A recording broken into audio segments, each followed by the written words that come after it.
Om Namo Bhagavate Vasudevaya. Om Namo Bhagavate Vasudevaya. Om Namo Bhagavate Vasudevaya. Together, please.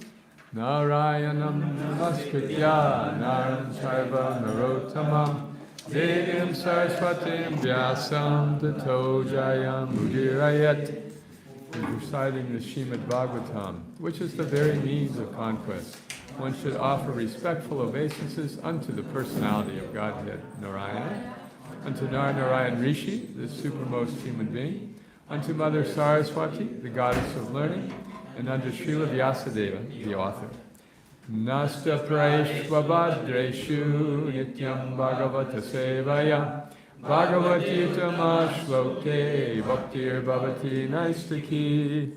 By regular attendance in classes on the Bhagavatam, and by rendering of service to the pure devotee, all that is troublesome to the heart is almost completely destroyed, and loving service unto the personality of Godhead, who is praised with transcendental songs, is established as an irrevocable fact.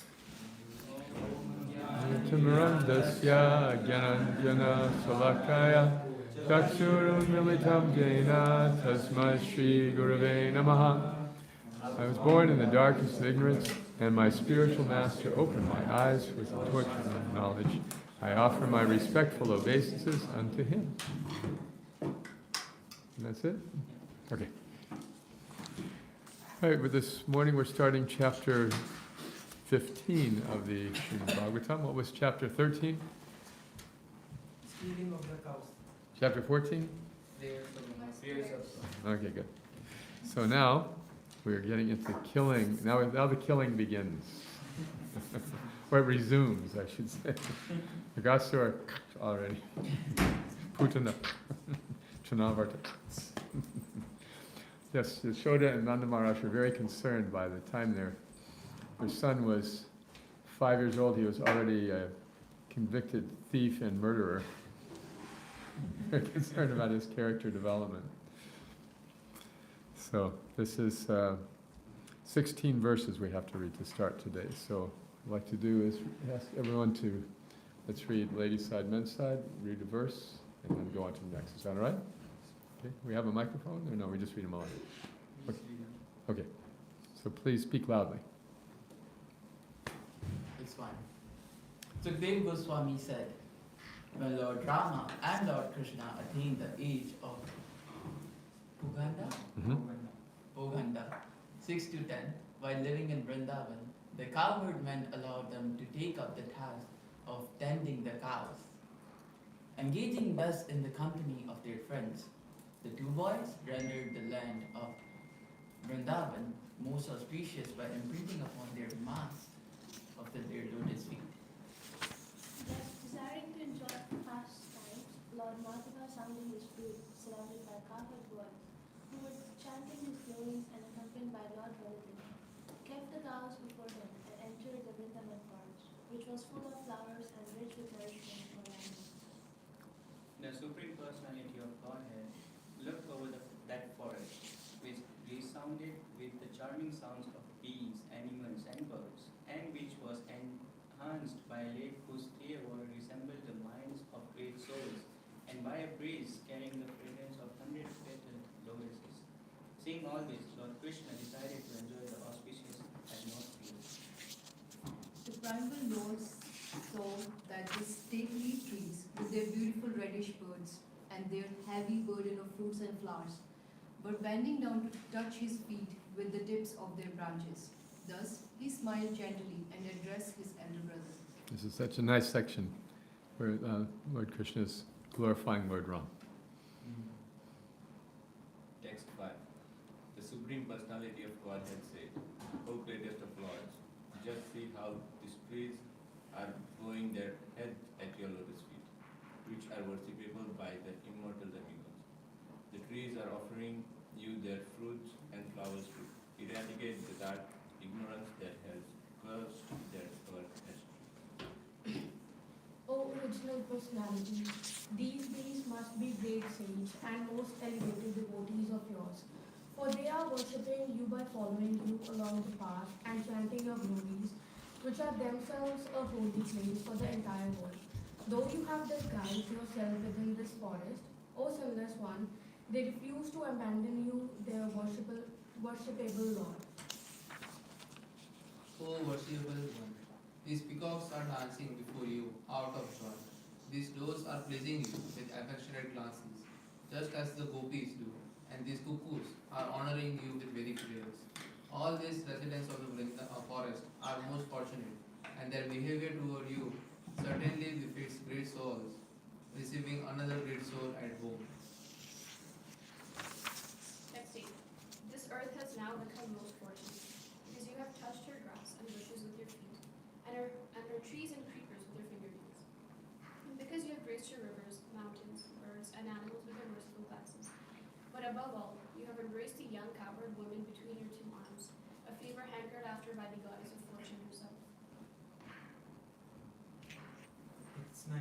Sukadeva Goswami said, thus expressing his satisfaction with the beautiful forest of Vrindavana and its inhabitants, Lord Krishna enjoyed tending the cows and other animals with his friends on the banks of the river Yamuna below Govardhan. Text 10 and 12.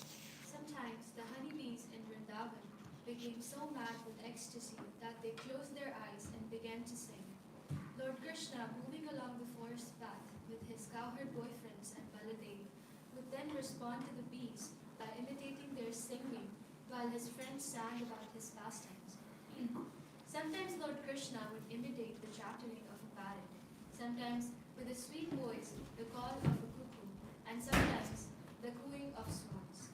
Sometimes he vigorously imitated the dancing of a peacock, making his cowherd boyfriends laugh. Sometimes, with a voice as deep as the rumbling of clouds, he would call out with great affection the names of the animals who had wandered far away from the herd, thus enchanting the cows and the cowherd. In this purport, thank you. Hare Krishna. It's mentioned, Srila Sanatana Goswami explains that Lord Krishna would joke with his friends, saying, just look, this peacock does not know how to dance properly. Whereupon the Lord would vigorously imitate the peacock's dancing, causing great laughter among his friends. Okay, next. Sometimes you cry out in imitation of birds, such as the kakoras, kronchas, chakrahavas, madarvajas, and peacocks. Sometimes he would run away with the smaller animals in mock fear of lions and tigers. Text 14. When his elder brother, fatigued from playing, would lie down with his head upon the lap of the cowherd boys, Lord Krishna would help him relax by personally massaging his feet and offering other services. Sometimes as the cowherd boys danced, sang, moved about, and playfully fought with each other, Krishna and Balaram, standing nearby, hand in hand, would glorify their friends' activities and laugh. Sometimes Lord Krishna grew tired from fighting and lay down at the base of a tree, resting upon a bed made of soft twigs and buds, and using the lap of a cowherd friend as his pillow. Sorry, we are reading 3 more. 3 more, okay, go ahead, yeah, please. But some of the coast of the boys who were of great soul, golden message is others feel and other qualities by very free, but our single expecting find the supreme Lord. My dear king, other boys would sing and chanting songs appropriate to occasion, and their hearts would melt out of love for the Lord. Text 19. In this way, the Supreme Lord, whose soft lotus feet are personally tended by the goddess of fortune, conceived his transcendental opulences by his internal potency and acted like the son of cowherd. Yet, even while enjoying like a village boy in the company of the village residents, he often exhibited feats only God could perform. Okay. Only in That's right. Everybody he doesn't read so well. I can read the purport. How about that? All right, all right. So let's do text 6. Shall we? Did you have one selected? Or? No. Yeah, let's do text 6 then.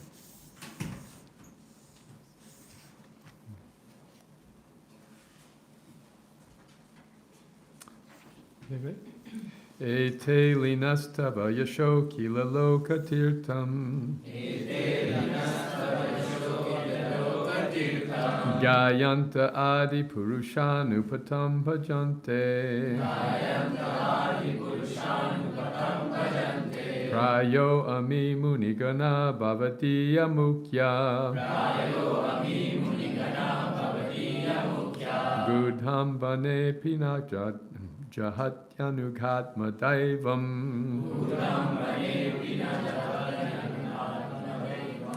Gudam bane pinajahatyanughatma daivam.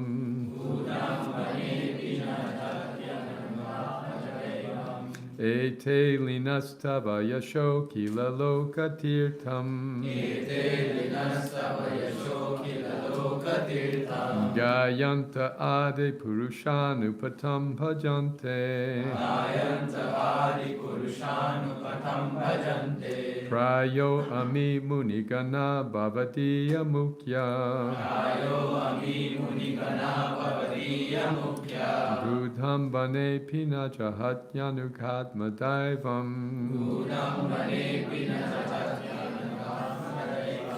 Okay.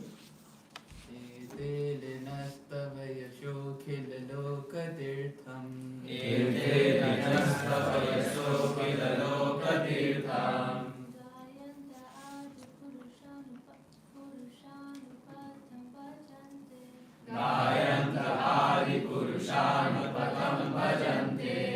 Rayo ami munigana bhavadiya mukha. Gudam vane pina jahate anaghatma devam.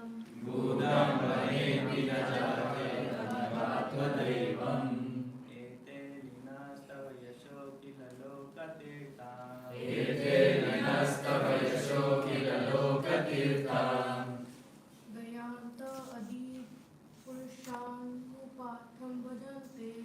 Gayanta adi purushanupatam bhajante. Rayo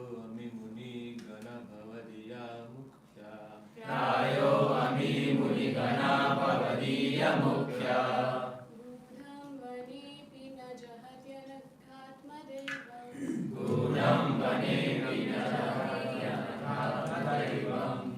Ete linastava yasho kila loka tirtam. Gayanta adi purushanupatam bhajante. Prayo ami munigana bhavadiya mukya. Gudham vani pina jahate anaghatam davimam.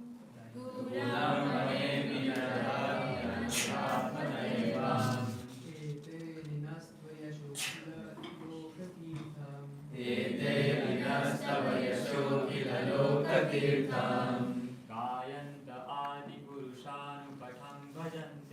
Gayanta adi purushanupatam bhajante.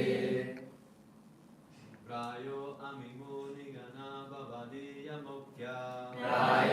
ami munigana bhavadiya mukha. Gudam bane pinajahati anughatma daivam.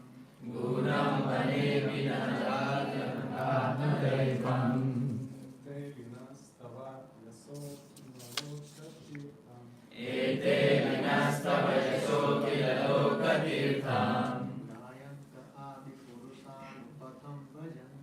Gayanta adi purushanupatam bhajante. Rayo ami munigana bhavadiya mukha. Gudam bane pinajata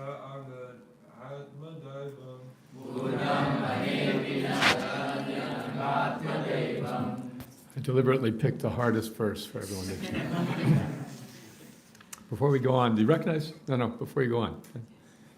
Do you recognize any any words here? Yasho? Fame, yes, like Yashoda, one whose fame is increasing. How about Tirtham? Holy place, yes. Gayanta? Singing. Adi Purusha? The original person. Bhajante? Worshipping. Muni? Mukhya? From the mouth. How about Gudham? Secret, yes. Good. Okay, so now let's say them all together. Ete, these, Avina, bees, Tava, your, Yasha, glories. Akila Loka, for all words, Kirtam, the place of pilgrimage, Gayanta, chanting, Adi Purusha, original personality of Godhead, Anupadam, following you along the path, Bhajante, the application worshipping, Praya, for the most part, Ami, this, Munigana, great sages, Bhavadiya, among your devotees, Mukhya, the most intimate, Gudam, hidden, Vanani, within the forest, Api, even though, Najanati, they do not abandon, Ananda, merciless one, Atmadeva, their own worshipable deeds. Okay, and translation together, please. Oh, original personality, these beings must all be great sages and most elevated devotees of yours, for they are worshipping you by following you along the path and chanting your glories, which are themselves a holy place for the entire world. Though you have disguised yourself within this forest, O sinless one, they refuse to abandon you, their worshipable Lord. Okay. So this is Lord Krishna again glorifying Lord Balaram. All these bees were following Lord Balaram, and he's saying they must have been great sages, for they continue to worship you. So let's start the purport, if you would. Narada Muni Prabhu. The word Gudam is significant in this verse. It indicates that although the Supreme Personality of Godhead in his form of Krishna or Balaram appears like an ordinary human being within the material world, great sages always recognize the Lord as the supreme absolute truth. All the transcendental forms of Godhead are eternal and full of bliss and knowledge, exactly the opposite of our material bodies, which are temporary and full of misery and ignorance. All right, let's stop there for a moment. So Gudam, hidden, means that Krishna and Balaram were perceived as the ordinary cowherd boys, like the others in the village, by their parents, by their friends, and they wanted that.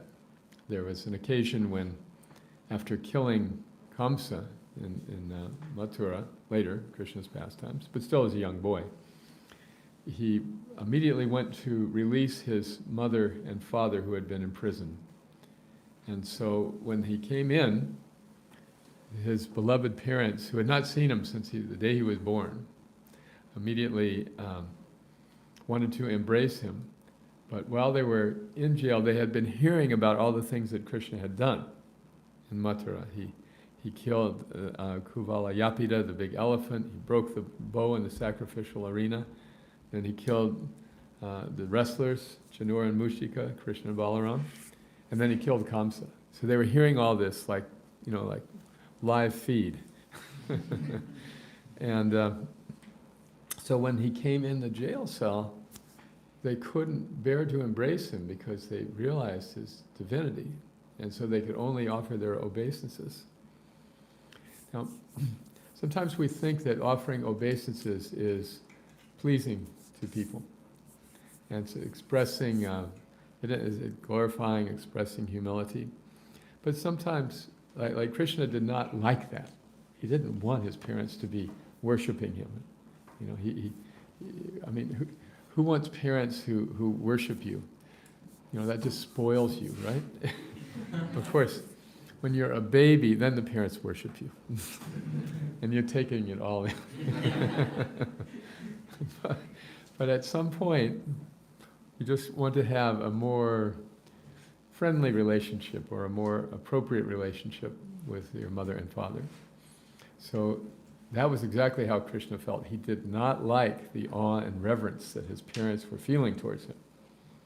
So he began speaking in a certain way just to invoke their parental affection. He said, "Oh, my dear mother and father, if only we could have been with you all these years. Our foster parents were very nice to us, Nanda and Yashoda, but nobody can replace the love of the birth parents." And so in this way he began speaking to them, and their mood immediately changed back into maternal and paternal love, parental love. So Krishna does not like to be recognized as in these awe and venerated ways, awesome and venerated ways. He loves to be seen as a friend or as a child or as a lover. These are the higher relationships with Krishna that are just unfathomable to people in contemporary religious or spiritual studies. In general, there's two relationships with God that are going on. One is awe and reverence. It's like kind of, the slot machine. Here's my prayer. Maybe I'll get it. My friend Akendra has a song. He goes, "Om, give me this. Om, give me that. And the other thing too, while you're at it, deliver it overnight if you please. I'm doing my part here on my knees."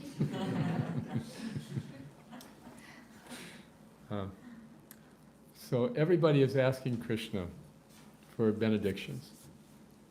That's the first entry level of God consciousness. And then one step up from that is what? What's the next rasa after Shanta? Dasya rasa, yes, dasya, which means? Service, right. So serving God is where we begin to have a little separation. We could say from contemporary religious traditions.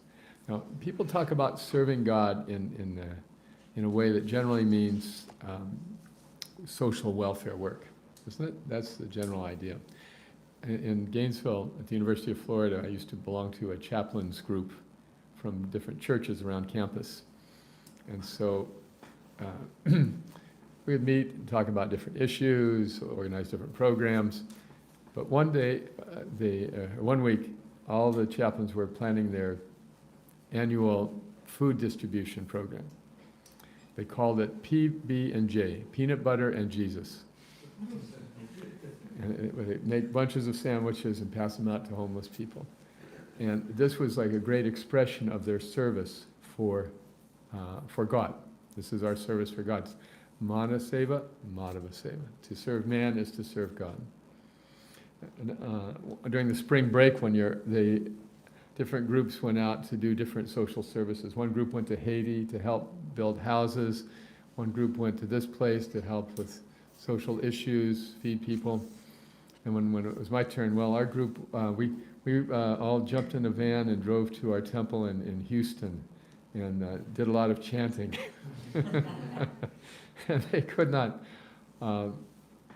correlate how improving the spiritual lives of our students could possibly be service to God.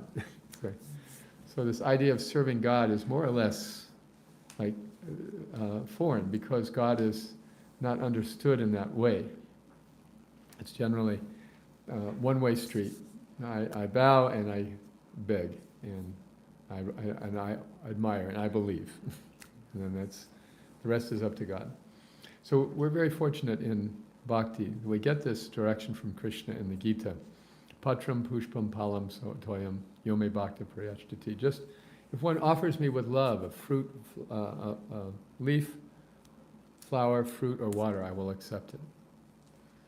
Now, this is such a comprehensive verse, right? Because well, if you have a beautiful plant, what do you get in the spring?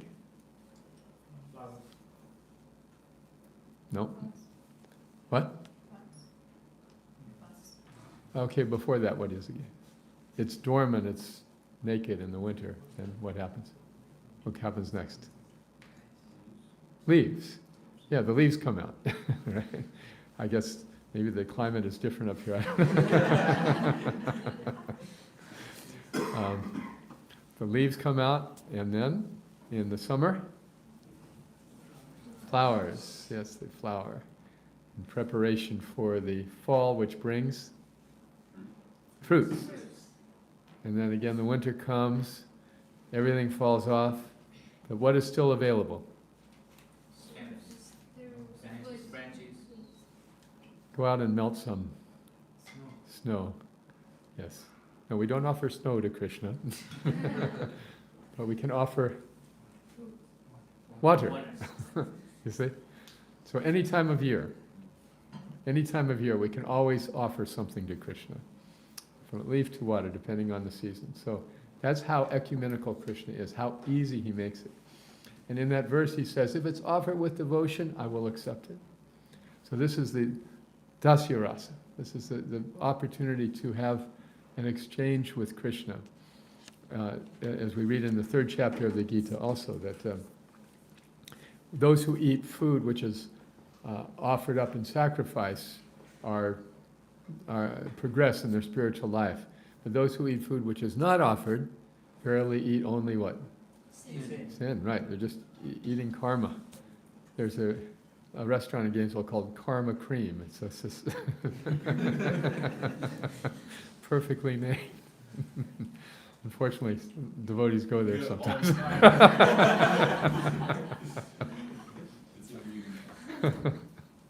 So, this is dasya rasa. That's beyond even the conception of most people these days. But then what to speak of being a friend with God? See? The sakya rasa, to be a friend. And then to be a what? A parent, and then? A lover. These things are generally beyond the scope. There are certain Christian mystics who write about developing these more intimate relationships with God. So it's not entirely foreign. And I think in the Sufi tradition in Islam, there's also some references to these higher rasas. But by and large, people are just, they can't relate to this because they don't understand the personality of Godhead. Okay. Any comments on this? Let's go ahead and finish that. Next paragraph, please. Someone like to read the next paragraph? Anyone else like to read? Damayanti? One meaning of the word tirtha is the means for crossing beyond material existence. Simply by hearing the glories of the Supreme Lord or by chanting them, one immediately comes to the spiritual platform beyond material existence. Thus the Lord's transcendental glories are here described as a tirtha for everyone in the world. The word Kalakantha indicates that great sages give up their vows of silence and other selfish processes to glorify the activities of the Supreme Lord. Real silence means to not speak nonsense, to limit one's verbal activities to those sounds, statements, and discussions relevant to the loving service of the Supreme Lord. Thank you. Yes. This Mauna Vrata is a vow of silence. There was once a monastery where all the monks observed silence. They were only allowed to speak 2 words a year. So the new monk came in, observed his silence for a year. At the end of the year, he went to the rector and said, "Hard bed." Another year passed, and he went to the rector and he said, "Cold food."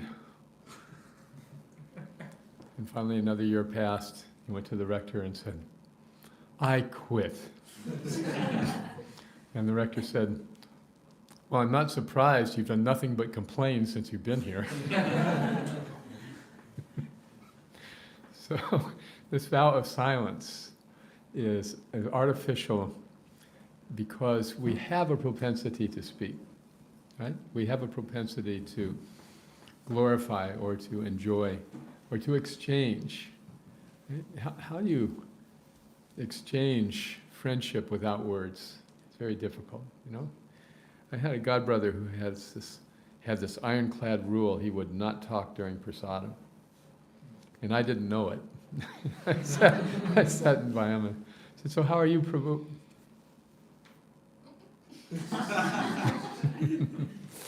And all the people, the others around him who knew his vow, they looked at me like, uh-oh. So it's artificial. Although prasadam discussion is supposed to be light, not difficult topics over prasadam. But the point is that the devotees always get pleasure in talking. Bodhyanta parasparam katayatas jamam nityam tushyanti charamanti cha. The thoughts of my pure devotees, Krishna said, dwell in me, their lives are surrendered to me, and they derive great bliss and satisfaction conversing among one another and talking about me. It's a source of joy, because words that are spoken to glorify Krishna are better than silence. The problem with speaking, of course, is we speak all kinds of nonsense. Prabhupada talked about the frog. In my home in Florida, we have a little farmlet, a few acres, and then in the back there's a little swamp.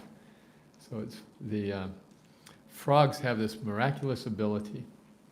My godbrother once told me, yes, everyone has their ability, every living being. You can write poetry, and the frogs have this ability to stay dormant until it gets wet.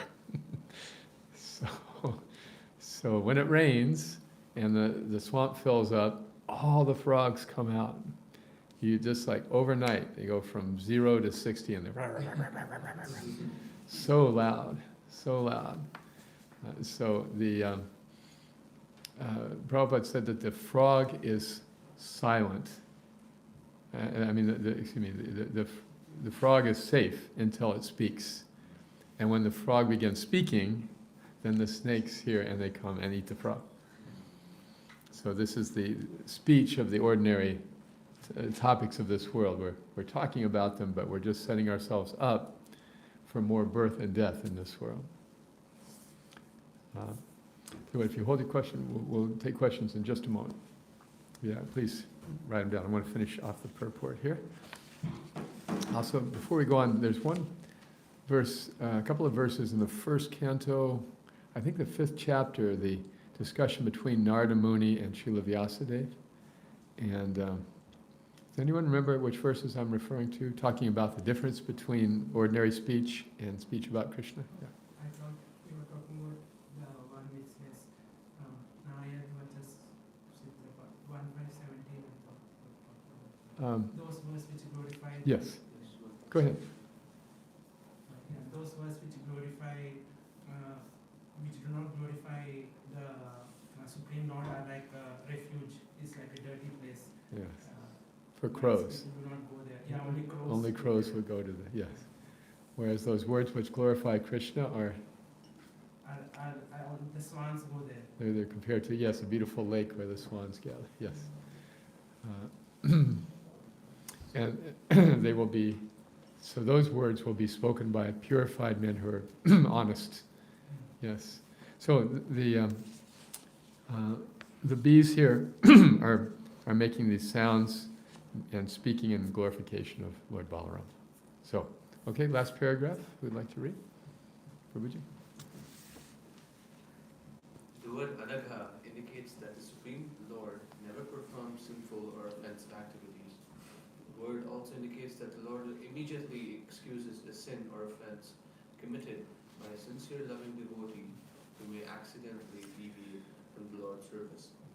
In the specific context of this verse, the word anagha indicates that Lord Balaram was not disturbed by the bees who were constantly following him Anupatam.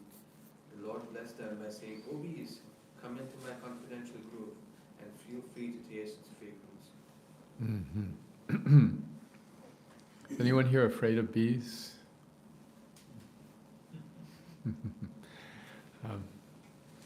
Well, most bees will not bother you if you just leave them alone, isn't it?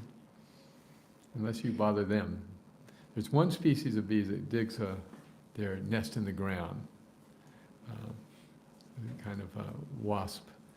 And if you happen to step on the entrance to their nest, they will attack you. That's only exception. But generally bees, they're very chill. They look scary, but you just leave them alone, they'll leave you alone. And these bees were around Lord Balaram, and he was not at all concerned. And Krishna was inviting them, please, to follow them. This important point is made. The word indicates, anaga indicates the Lord immediately excuses a sin or offense committed by a sincere, loving devotee who may accidentally deviate. This is very important for our relations with others and our own self-acceptance, because nobody is perfect in this material world. And in the Gita, Krishna is very explicit that apichet sudaracharo bhajate mamananyabha sadhareva samantavya. Even if somebody commits some mistake or does something that is abominable, if he resumes his position in devotional service, he must be considered saintly. So everyone is entitled to a mistake, even two. But Prabhupada said three. So what causes mistakes? It's generally material attachments, isn't it? Because we have this inherent propensity to commit mistakes. And why do we commit mistakes? According to the four defects. What's the first defect of the conditioned soul? What's it?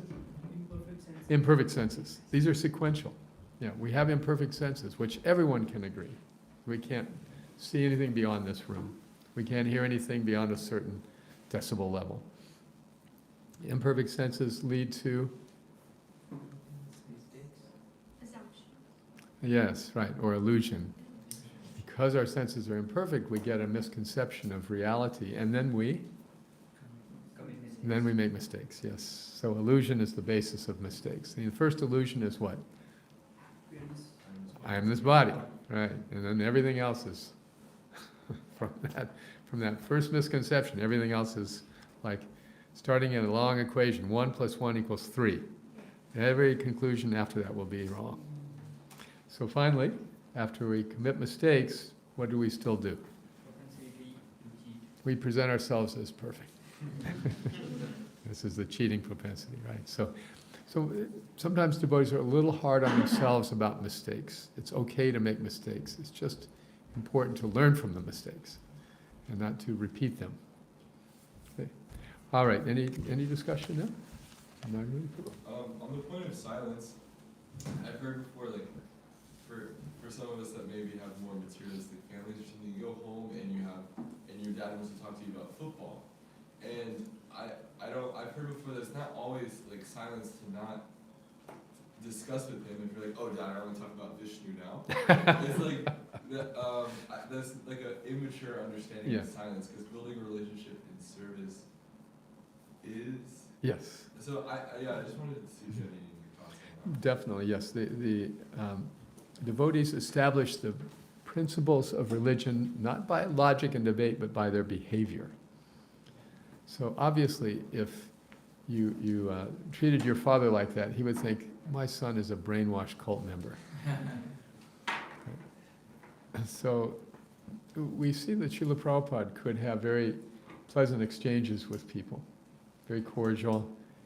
He was very amenable, very pleasant.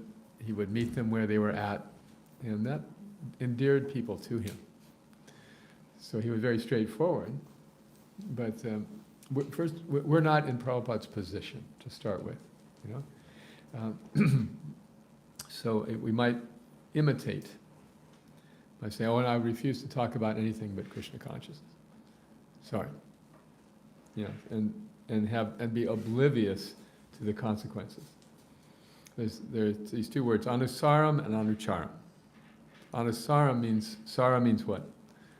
The essence. So anusaram means to take the essence of proper behavior. Anucharam means to imitate. So there was a veterinarian who had an apprentice, and this veterinarian was a specialist in large animals. So he was called one day to a farm where there was a horse who was lying on his side in obvious distress with this huge lump in the throat. And the veterinarian examined the animal, and then he told his apprentice, get me a hammer. So the apprentice brought a hammer, And the veterinarian struck the lump. And then he told the farmer, your horse will be fine tomorrow. And sure enough, the farmer said, yes, thank you very much. He recovered completely. We appreciate it. So the apprentice started thinking, that was easy. I could do that.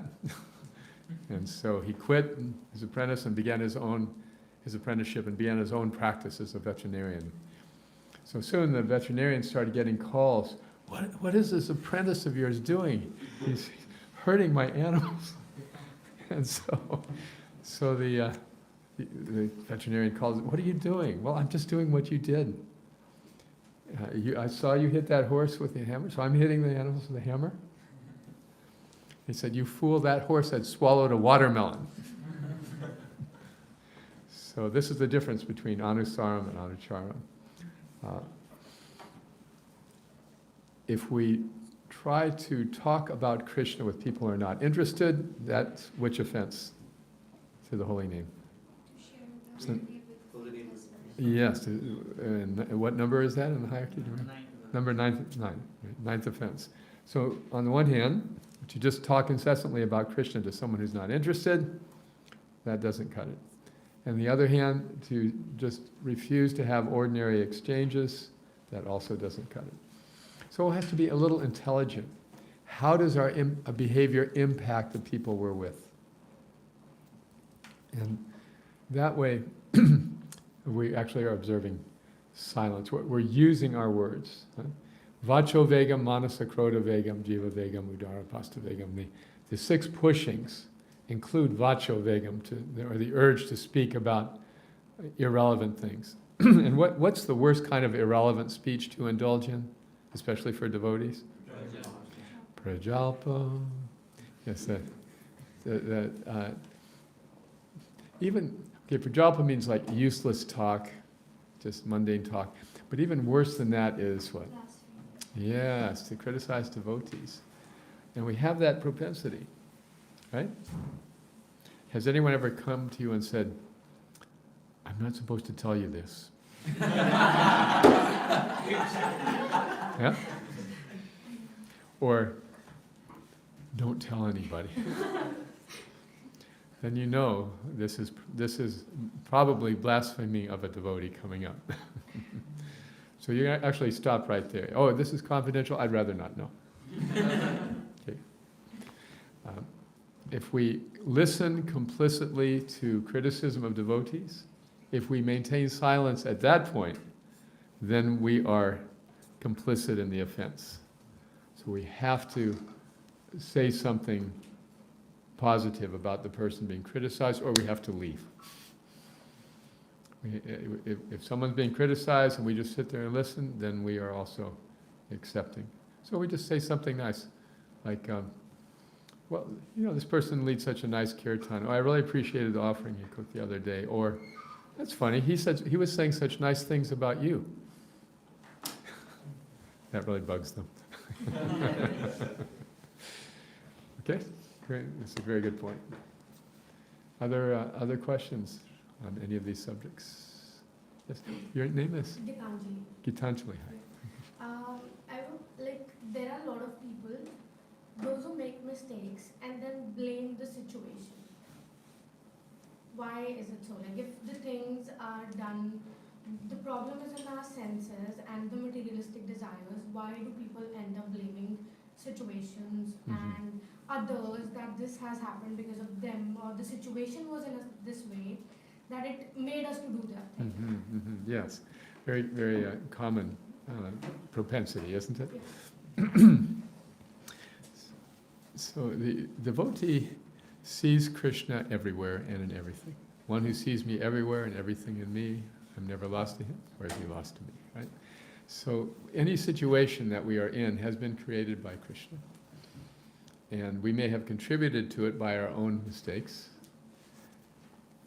And that's also part of our service to Krishna. To make mistakes is natural, to learn from them is the challenge. So to blame our circumstances is to fail to get the lesson that Krishna is trying to give us.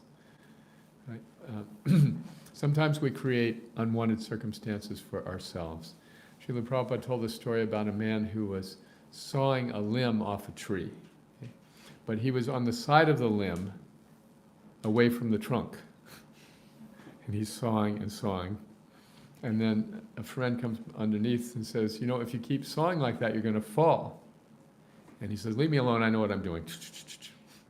And then he finishes, he falls, and then he says to his friend, wow, you could see the future. So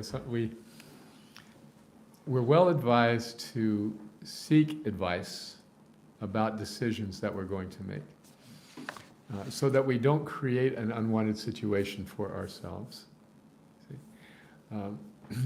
Devotees will therefore be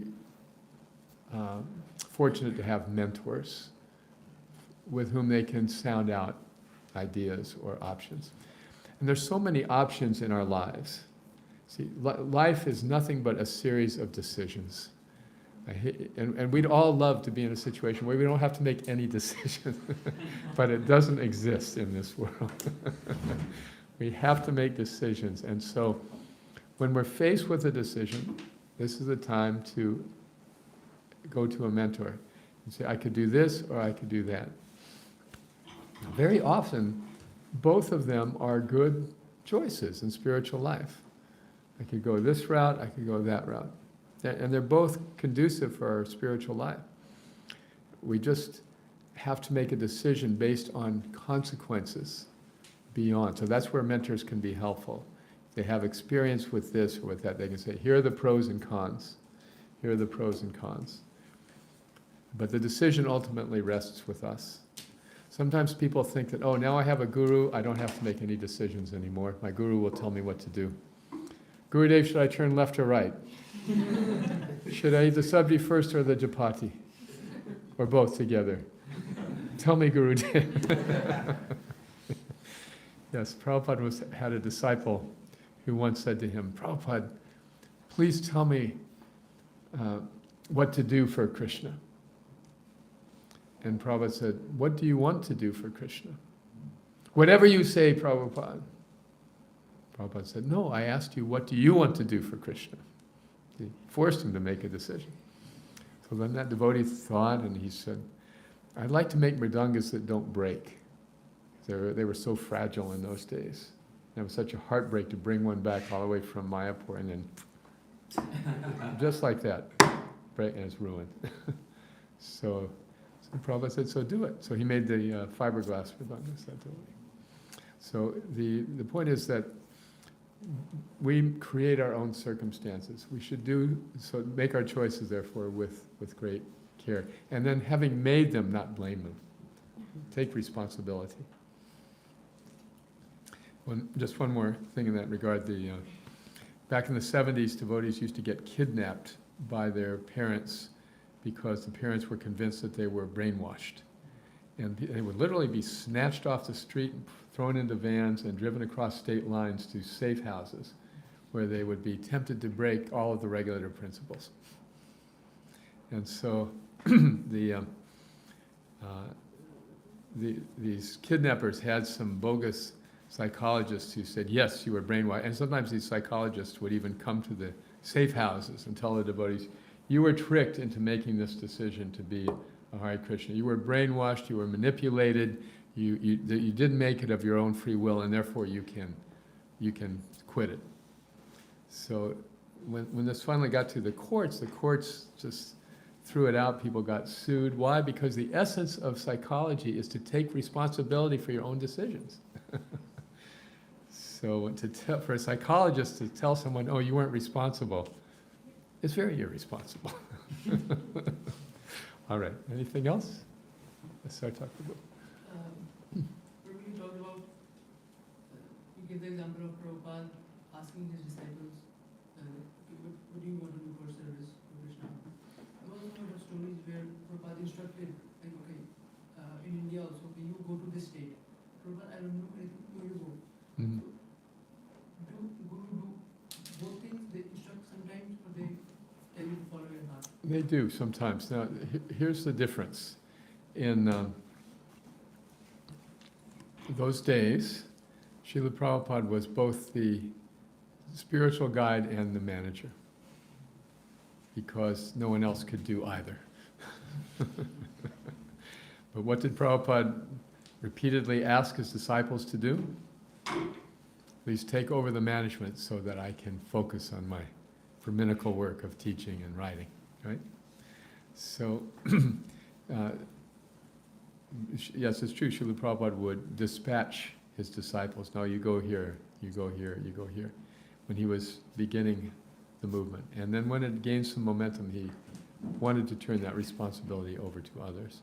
When he would get questions of management, he would refer them to the local authorities or GBC. And you just remind me of this beautiful story when Srila Prabhupada was starting the temple in Vrindavan. It had just opened. It was very difficult for the Westerners to manage there in India. Because believe it or not, some of the Indian businessmen were not very honest. I don't know if you've ever encountered such a thing, with the sterling reputation that Indian businessmen have. Right? Anyway,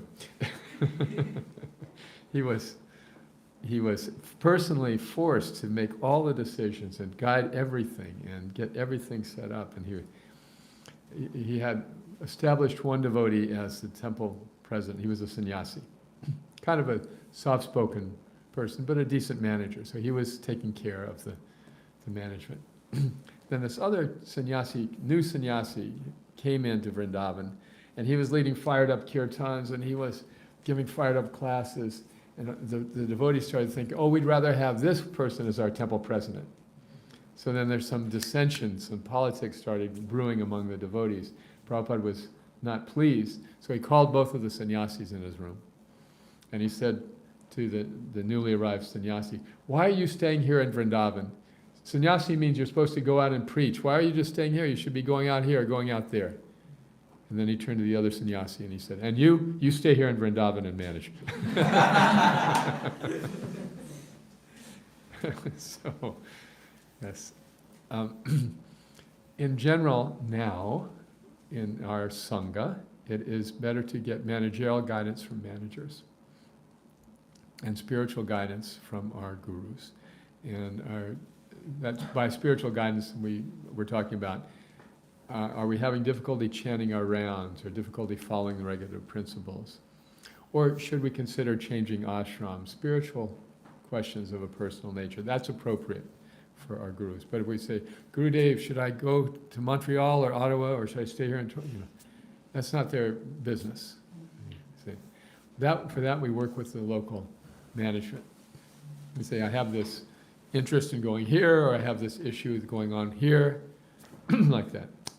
So this parallel lines of authority, harmonizing the management and the spiritual mentorship. Okay. All right. Okay, do we have time? Who's in charge here? Everyone looks at Monil. Monil says, so can we go on a little longer? Yes. Okay, please. Aditi. So Prabhupada's disciples were obviously very brave, surrendered, and they would go wherever he'd ask them to go. If a spiritual master does ask somebody to say, you live in the States, but I want you to go preach in Canada, or that I want you to go to Europe for a year or two, but they don't because they have attachments to family, or they don't really want to meet. Mm-hmm. How do you see that? Do you see that as like an offense? And do you think spiritual masters see that as Right. like how?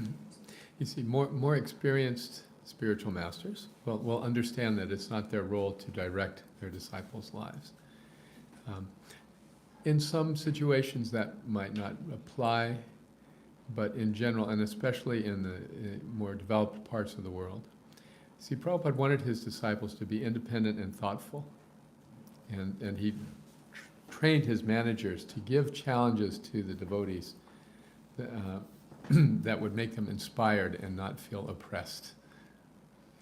See, so if we get a request, see, we might get advice or encouragement. How would you feel about going to Europe to preach? And say the guru has that inspiration. Maybe this person could preach. How would you feel about it? See? But to give a direct order is very risky, because then if the disciple does not take the order, then it's an offense. It's like going in a china shop, you know that expression, you break it, you buy it. So you give someone an order, they don't follow it, then it's bad for their spiritual lives. So therefore, be a little discreet about giving orders. This is, in our ISKCON Sangha, this is a requirement to learn these kind of nuances.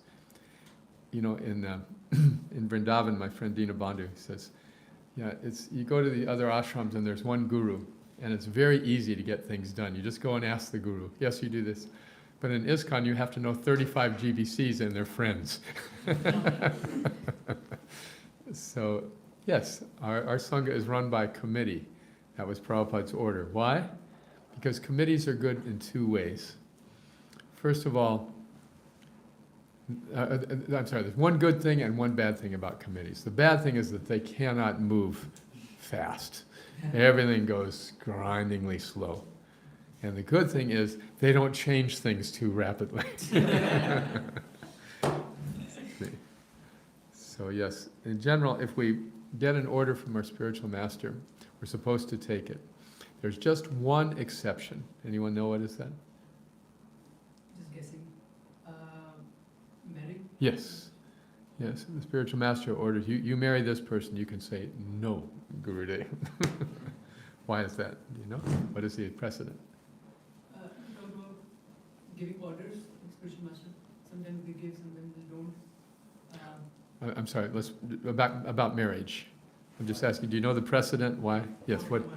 Huh? The 4 Kumaras were ordered. That was one, 4 Kumaras, which made their father, Brahma, so angry that he produced Shiva from his forehead. Yes. There's another example from the Mahabharata. Anyone remember? Yeah, Bhishma Dev, yes. He had arranged a marriage for a lady, and then the lady didn't want to marry that person, and so, but then the man she did want to marry wouldn't accept her. So she went to Bhishma, who had kidnapped her for the other man, and said, you messed up my life, you have to marry me. And he said, I took a vow never to marry. And so she went to his guru, Parasaram, not a lightweight guru. And she told him the story, and Parasaram was sympathetic, and he went to Bhishma and said, you have to marry this girl. Direct order from his guru. He said, no, I took this vow, I can't. So this, in a way, was kind of Bhishma's shortcoming, that he'd keep his vow. I mean, that was a great thing. At the same time, he would keep it sometimes in the face of higher principles. Like when Draupadi was being assaulted and insulted in the assembly, and Bhishma had to sit there because he had taken a vow, whoever's on the throne in Hastinapur, I will follow them. So Bhishma refused, and then Parasaram spent 18 days trying to convince him on the battlefield. They fought, and then they fought to a draw. And finally, Parasaram went to Amba, the lady, and said, I can't do it. I tried. So that's the history. That order can be refused. But other orders we're supposed to take.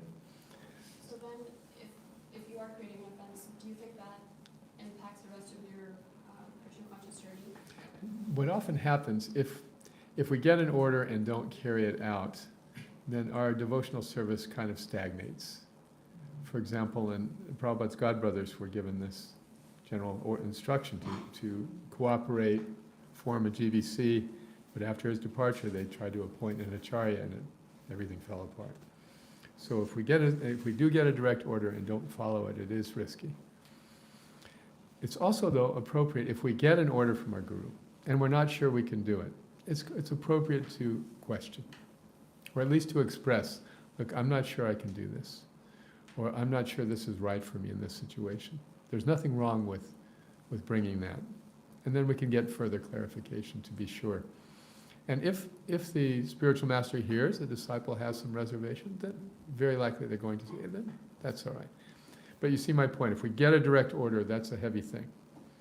One time Prabhupada had a disciple who wanted to divorce his wife and marry another woman. And it was a very unsavory thing. This is, of course, a disciple. He had formerly been a leader in the Sangha as a temple president. Now he was outside as a business person. But he'd asked Prabhupada. And so Prabhupada said, yes. And the devotees were quite surprised that he sanctioned that. And they said, why? He said, because if I told him not to, he'd do it anyway, and that would be an offense. So it's very, very wise to. This is why so many people are afraid to be gurus, because then they got all this heavy responsibility. If you just understand it's not that big a deal, if you're giving somebody siksha, then to give them diksha, and just understand the limits of your authority. You're there to help them in their spiritual lives, not to manage and micromanage every move they make. Okay. Okay, Ishan, you tell me when to stop, Monil. Okay. We can take one last. One last question. Okay. Prabhu, there's always this kind of mental block that, at every step I take, I'm committing some sort of offenses. Like I'm stepping on some sort of microorganism that's walking around. Yes. And that offense, if I go when I go to Yamaraj, then he's going to do that offense out and something's going to go wrong. So then this mindset comes in, especially if you're in the stage of anartha-nivritti, like where you're trying to find your anarthas, like, oh, I'm doing this, I'm doing that, and that creates a mental block. So how do I get rid of that mental block? This sounds I'm constantly thinking about the offenses, and I'm also, because then I don't get like a path to go ahead, and again, it just stops my Krishna consciousness and just taking too much tension. This sounds like OCD. Right? Offense compulsive disorder.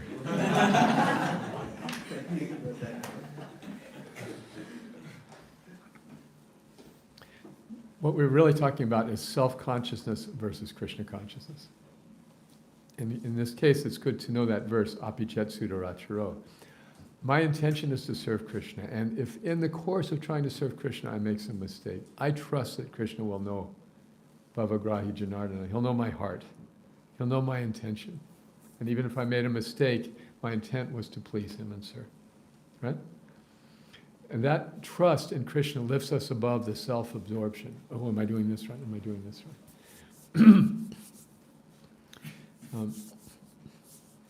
There is a great conqueror, Alexander the Great, who was an amazing story. He rose from a very obscure position and conquered the biggest empire in the world at the time, the Persian Empire. So it was said when he entered Central Asia, there was a famous Gordian knot. This knot was so complex that no one could untie it. And so it was said that whoever can untie this Gordian knot will conquer all of Central Asia. So they brought Alexander to the knot, and he looked at it. He pulled out his sword and cut it. And then he went on to conquer. So this is the point, that if we're mired down with the rules and regulations, then we have to take out the sword and just kind of cut through that. What am I trying to do for Krishna? And if in the course of trying to do something for Krishna, I do this wrong, or I don't purify my hand here, or if I... That's why at the end of every yajna there's this mantra. Anyone know this mantra? Say it, I really should memorize this one. Go ahead.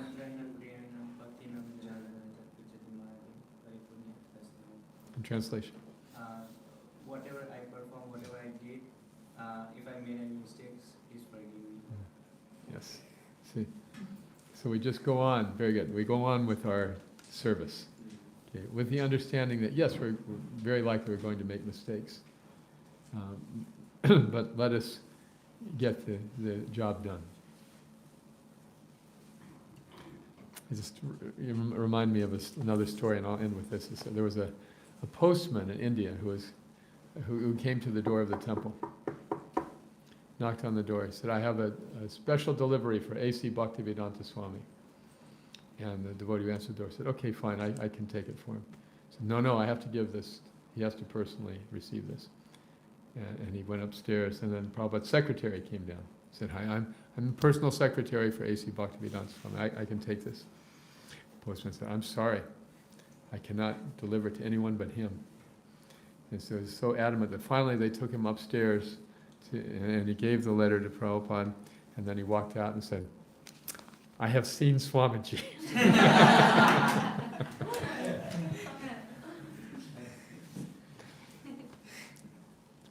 Okay. Srila Prabhupada ki jai, Srimad Bhagavatam ki jai.